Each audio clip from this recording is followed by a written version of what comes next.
اللہ اکبر اللہ اکبر۔ السلام علیکم، اذان سحر چینل پر خوش آمدید۔ آج ہم استغفار کے ثمرات پر مبنی ایک ایسی سچی کہانی لائے ہیں جو آپ کی زندگی کو روشنیوں اور خوشیوں سے بھر سکتی ہے۔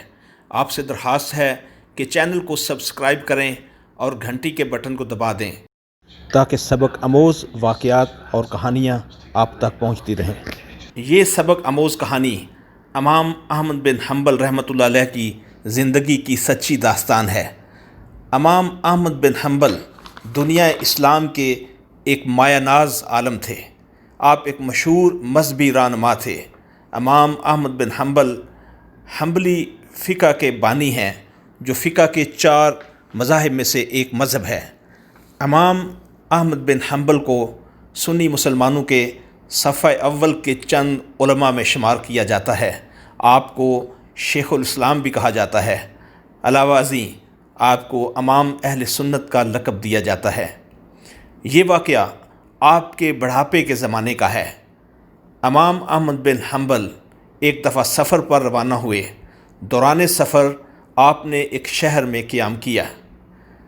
آپ نے نماز عشاء ایک مسجد میں ادا کی اور رات مسجد میں ہی گزارنے کا فیصلہ کیا۔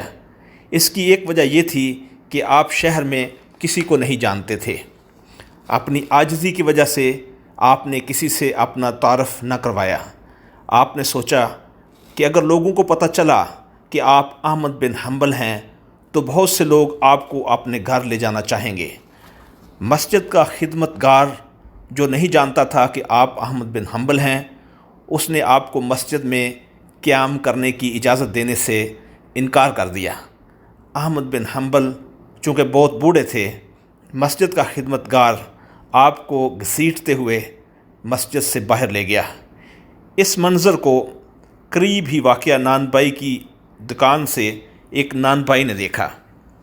نان بائی کو امام احمد بن حنبل پر ترس آ گیا اور اس نے امام صاحب کو اپنے گھر میں ٹھہرنے کی پیشکش کی۔ امام احمد بن حنبل نان بائی کے ہاں ٹھہر گئے۔ آپ نے مشاہدہ کیا کہ نان بائی مسلسل کچھ پڑھ رہا تھا۔ وہ لگاتار استغفار پڑھ رہا تھا۔ امام صاحب نے نان بائی سے پوچھا کہ کیا مسلسل استغفار پڑھنے سے اس کی زندگی پر کچھ اثر پڑا ہے؟ نان بائی نے جواب دیا کہ استغفار کی وجہ سے اللہ تعالیٰ نے سوائے ایک دعا کے اس کی ساری دعائیں قبول فرمائی۔ امام احمد بن حنبل رحمۃ اللہ علیہ نے پوچھا، آپ کی وہ کون سی دعا ہے جو قبول نہیں ہوئی؟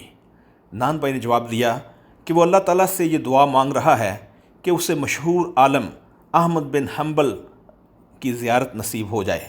اس کی یہ دعا اب تک قبول نہیں ہوئی۔ اس پر امام صاحب نے فرمایا کہ اللہ تعالیٰ نے نہ صرف اس کی دعا قبول کر لی تھی بلکہ احمد بن حنبل کو گھسیٹ کر نان بھائی کی دکان کے دروازے پر لا ڈالا تھا۔ یہ کہانی استغفار کی طاقت کی یاد دہانی ہے۔ استغفار کی کثرت سے انسان کی ہر پریشانی ختم ہو جاتی ہے اور اس کی دعائیں قبول ہوتی ہیں۔ تو پڑھیے، استغفر اللہ الذی لا الہ الا هو الحی القیوم واتوب الیہ۔ استغفر اللہ الذی لا الہ الا هو الحی القیوم واتوب الیہ۔ براہ مہربانی چینل کو سبسکرائب کریں اور ویڈیو کو شیئر ضرور کریں۔